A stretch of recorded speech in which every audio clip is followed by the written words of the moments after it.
Bugün HPV peyvəndinin kimlərə olar, olmaz haqqında danışmaq istəyirəm. HPV virusu uşaqlıq boynunun xərçənginin yaranması əsas səbəblərindən biridir. Əsas səbəblərindən biri olduğu üçün biz bu aşını vaxtında etməliyik və hansı yaş dövründə olunması daha faydalı olar.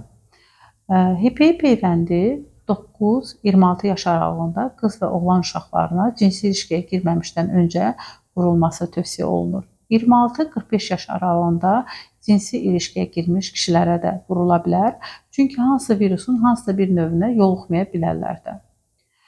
İmmun sistemi zəif olan xəstəliklərdən HIV, bəzi xroniki xəstəliklərdə də HPV peyvəndi vurulması tövsiyə olunur. Bəs HPV peyvəndi hansı kişilərə vurulması tövsiyə edilmir?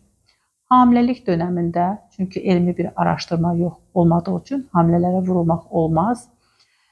Yüksək allergiyası, HPV peyvəndinin tərkibində olan maddələrə allergiyası olan kişilərə vurulmaması tövsiyə olunur və üstəlik xroniki xəstəlikləri, qızdırması olan infeksiyon xəstəlikləri, qızdırması olan xəstələrə də vurulması məsləhət görülmür. HPV peyvəndi xərçəngə qarşı bir müalicə növü deyil, virusa qarşıdır, profilaktikdir. HPV peyvəndi 3 dozda vurulur. Daha çox HPV peyvəndini tövsiyə olunur ki, cinsəl ilişkiyə girməmiş kişilərdə daha effektiv olduğu üçün cinsəl ilişkiyə girməmişdən öncə yaş dövrlərində vurulması məsləhət olunur. HCC Clinical Hospital, sağlamlığınızı bizə etibar edin.